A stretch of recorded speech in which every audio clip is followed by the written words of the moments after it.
Melbourne's so-called Hell Ride is back in the news after footage showing cyclists riding through red lights appeared online. The weekly ride is a high-speed training race from Black Rock in Melbourne's southeast to Mount Eliza on the Mornington Peninsula.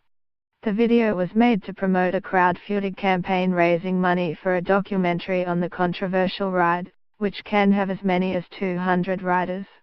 It made headlines in 2006 when a cyclist taking part hit and killed an elderly pedestrian, and again in 2015 when several riders were seriously injured in a crash. Amid the renewed attention, a handful of Hell riders shared with ABC Radio Melbourne their surprising opinions of the event.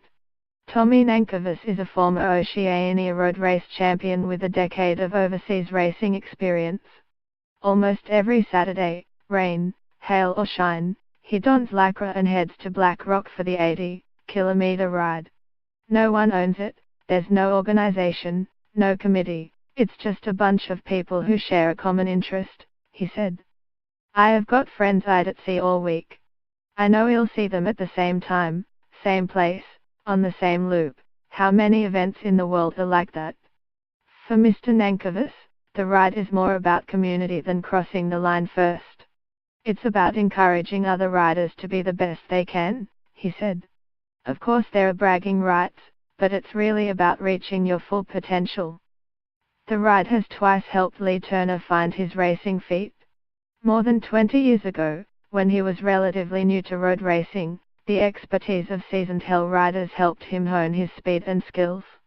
Last year, in a horror bike crash, the 44-year-old broke both his wrists and spent 3 months on the sideline.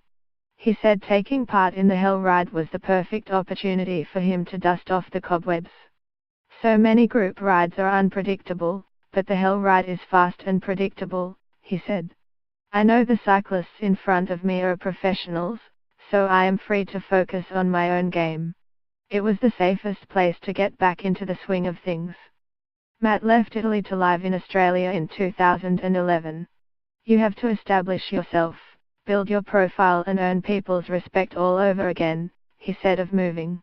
In Italy, Matt represented the national triathlon team. He thought his athletic ability could open doors and help build connections in his new hometown. I started going in the Hell Ride, building relationships and figuring out how Melbourne works, Matt said. I saw all these guys who loved cycling, who committed their whole week to the ride. I thought this is where I want to be.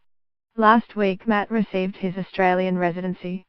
He said Melbourne's cycling culture was one of the reasons he decided to settle there permanently. Cameron Nichols came to cycling later in life, but he made up for lost time by immersing himself in the sport.